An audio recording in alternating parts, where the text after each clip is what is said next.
Halo semuanya, jumpa lagi dengan saya Chandra di channel Serapin Tekno. Jadi guys, pada video kali ini saya bakal coba ngebahas si Redmi Note 7, HP mantan goib di tahun 2019. Jadi sekarang udah tahun 2021, harusnya HP ini masih bisa dibilang worth it ya.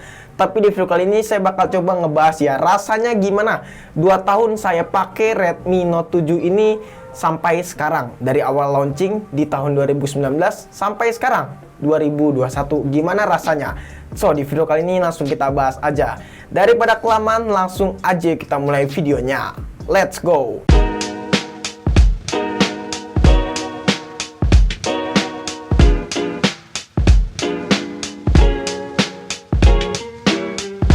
Sejarahnya Redmi Note 7 launching di Indonesia pada tanggal 21 Maret 2019 dan HP ini bisa dibilang HP yang paling goib sepanjang sejarah. Bahkan Xiaomi bisa naik tingkat di zaman itu berkat Redmi Note 7 ini. Karena di tahun itu hanya Redmi Note 7 aja yang berani mengeluarkan spesifikasi yang gahar dengan harga yang sangat miring. Apalagi layarnya itu bisa dibilang menggunakan teknologi yang paling baru, yaitu water drop ya guys ya, si Redmi Note 7 ini. Jadi ya Redmi Note 7 bisa dibilang goib banget. Untuk harganya sendiri di sini buat varian 3/32 dibanderol dengan harga 1,999 juta. Ya kita genapin jadi 2 juta aja ya guys ya. Terus juga untuk varian 4/64 dibanderol dengan harga 2,599 juta alias 2,6 jutaan ya guys ya. Jadi di harga segitu kita bisa mendapatkan spesifikasi yang gahar. Di zaman itu susah banget ya guys ya. Bahkan cuman Redmi Note 7 aja yang berani ngasih spesifikasi gahar dengan harga yang sangat miring. Yang pertama kita bahas untuk masalah desainnya dulu dari Redmi Note 7 ini. Ya untuk desainnya sebenarnya saya suka banget ya untuk masalah Redmi Note 7 ini. Desainnya di sini kelihatan cool, nggak neko-neko. Maksudnya nggak neko-neko itu nggak terlalu norak ya guys ya buat desainnya si Redmi Note 7. Terus juga untuk finishingnya pas waktu digenggam di sini masih enak banget dan masih premium banget. HP entry level itu bisa dibilang yang paling premium menurut saya Redmi Note 7 ini karena emang waktu dipegang feel-nya itu keren banget. Terus juga untuk belakangnya di sini udah terlindungi dengan Corning Gorilla Glass 5 yang dimana ini untuk bagian belakangnya pastinya keren banget ya. Ini dia harga nilai jual dari Redmi Note 7 yang udah menggunakan Corning Gorilla Glass 5 untuk bagian belakangnya. Jadi untuk masalah back covernya di sini kerasa banget untuk mewahnya ya guys ya. Terus juga untuk masalah bagian sisi-sisinya di sini menurut saya banyak banget noda jamur. Ya teman-teman bisa lihat sendiri karena emang saya 2 tahun belakangan ini selalu pakai casing ya karena biar melindungi bodi si HP. Lalu untuk bobotnya sendiri si Redmi Note 7 ini menurut saya nggak berat ya, di sini enteng banget. Mungkin karena baterainya yang memiliki kapasitas yang bisa dibilang pas-pasan. Jadi ya untuk bobotnya di sini nggak terlalu berat ya si Redmi Note 7 ini. Lanjut kita bahas masalah layarnya si Redmi Note 7. Ya, untuk layarnya sendiri di sini sudah menggunakan desain water drop. Ini bisa dibilang HP pertama seri Redmi yang masuk ke Indonesia dengan menggunakan desain water drop. Ya, kalau bisa dibilang sih seperti itu. Desain water drop ini di tahun 2019 ini ngetrend banget. Untuk layarnya sendiri di sini berukuran 6,3 inch dengan menggunakan resolusi 1080p. Terus juga untuk kerapatan pixelnya di sini 409 ppi. Lalu untuk layarnya sendiri di sini sudah dilindungi dengan Corning Gorilla Glass 5. Jadi depan belakang di sini sudah menggunakan Corning Gorilla Glass 5. Jadi tenang aja untuk masalah perlindungan layarnya di sini aman aja. Tapi di sini saya punya keluhannya untuk Redmi Note 7. Ya, Redmi Note 7 di sini ada isu burn-in ya guys ya. Bahkan emang saya sendiri ngerasain pas waktu 1,5 tahun saya ngerasain hal burn-in ini yang menurut saya ini menjadi isu yang paling parah ya guys ya. Karena burn-in ini bisa dibilang aduh ngeganggu banget sih ya. Tapi emang ini isu dari HP Xiaomi katanya sih gitu. Ya semoga di HP-HP lainnya seperti generasi yang barunya ya. Contohnya kayak Redmi 9, Poco M3, Redmi 9T nggak ada isu burn-in lagi. Ya cuman ada di tahun 2019 aja ya. Lalu kita bahas untuk masalah kamera belakangnya. Ya, untuk kamera belakangnya di sini menggunakan setup dual kamera guys ya dengan resolusi utamanya yaitu 48 megapiksel dan 5 megapiksel untuk depth sensor guys ya.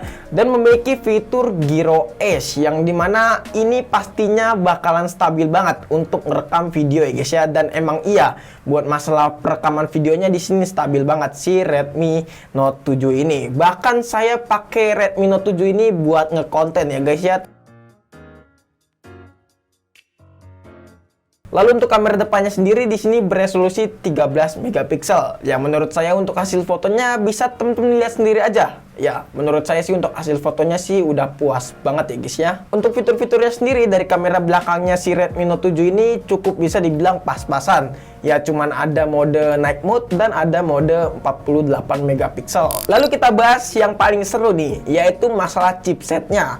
Ya, untuk chipsetnya sendiri di sini Redmi Note 7 menggunakan Snapdragon 660 dengan pabrikasi 14 nanometer. Didukung dengan GPU-nya yaitu Adreno 512. Dan untuk skor Antutunya sendiri di sini bisa mendapatkan skor di kisaran 170 ribuan yang bahkan bisa dibilang ini hampir sama seperti Poco M3 dan Redmi 9T ya untuk masalah skor Antutunya. Tapi ini cuman hanya skor aja guys ya. Bisa jadi ini cuman kebetulan aja. Pengalaman buat main game di sini bisa dibilang agak sedikit buruk ya buat dipakai di tahun 2021 si Redmi Note 7 ini.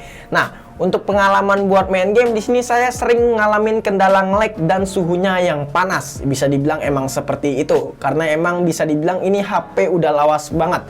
Dan kalau misalnya dipaksain buat ngegame ya bakalan overheat dan sering banget nge-lag ya guys ya. Dan di sini kita udah coba buat main game-game yang biasa kita mainin, yaitu game yang pertama adalah FF, game yang kedua adalah PUBG Mobile, game yang ketiga adalah Mobile Legends. Nah, di sini buat main game FF dengan settingan rata kanan kita bisa mendapatkan FPS di kisaran 30 fps aja, dan di sini cuma mentok di kisaran 30 fps aja. Lalu buat main game PUBG Mobile di sini bisa mendapatkan settingan smooth high aja, dan FPS-nya sendiri kita mendapatkan di kisaran 24 sampai 30 fps. Lalu untuk masalah gironya di sini gimana bang?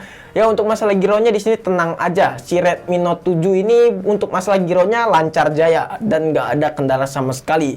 Bahkan menurut saya ini hal yang paling unik dari Redmi Note 7 ini guys ya. Terus juga untuk main game Mobile Legends di sini untuk settingan rata kanan dengan mengaktifkan fitur AFR di sini kita bisa mendapatkan FPS di kisaran 45 sampai 55 FPS dan terkadang sering drop FPS ya pas lagi war sama musuh. Dan ketiga game tadi yang udah kita mainin kalau misalkan suhunya di sini agak panas ya sering banget frame drop ya si Redmi Note 7 ini yang menurut saya udah nggak recommended. Lalu untuk baterainya sendiri di sini berkapasitas 4000 mAh aja dengan dukungan fast charging hingga 18 watt, dan buat pemakaian normal di sini saya cuma bisa bertahan 6 jam aja. Ya di situ buat main sosial media, nonton YouTube dan nonton film. Di Redmi Note 7 saya nggak pernah main game karena emang kurang recommended ya guys ya. Jadi di sini untuk masalah daya tahannya kurang banget ya si Redmi Note 7 ini. Apalagi di sini usianya udah menginjak 2 tahun, jadi untuk masalah baterainya pastinya udah mulai ya nggak sehat ya guys ya kalau bisa dibilang. Apalagi kalau misalkan sehari saya bisa ngecas hingga 2 sampai 3 kali ya guys ya. Yang menurut saya itu harus bawa chargeran buat temen-temen yang masih pakai Redmi Note 7 ini. Yang terakhir kita masuk kesimpulan. Ya untuk kesimpulannya sendiri di sini kalau misalkan kita lihat ya si Redmi Note 7 ini menurut saya udah nggak worth it ya. Karena kenapa? Untuk masalah performanya di sini kurang oke, buat masalah baterainya di sini bisa dibilang ya cepet banget habis, dan untuk masalah layarnya di sini ada isu burn in. Walaupun emang saya suka banget ya untuk masalah kameranya si Redmi Note 7 ini. Saya puas sampai sekarang pakai Redmi Note 7 untuk masalah kameranya. Cuman masalah ketiga faktor tadi, yaitu baterai, layar, dan performa. Di ketiga faktor itu yang menurut saya nggak recommended si Redmi Note 7 ini buat dipakai di tahun 2021, 2022, sampai seterusnya. Dan mungkin ya kalau saran saya mendingan beli aja Redmi Note 9 atau enggak Redmi Note 10 series yang nantinya bakalan datang ke Indonesia.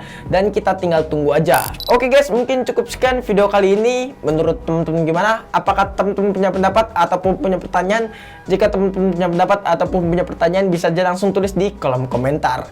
Kurang lebihnya mohon maaf jika ada kesalahan dari video ini. Terima kasih teman-teman sudah menonton video ini sampai habis, dan jangan lupa juga follow Instagram kita di @sarpintekno jika teman-teman pengen nanya ataupun pengen DM kita. Chandra pamit, and see you next time in the video. Goodbye, dadah, have a nice day.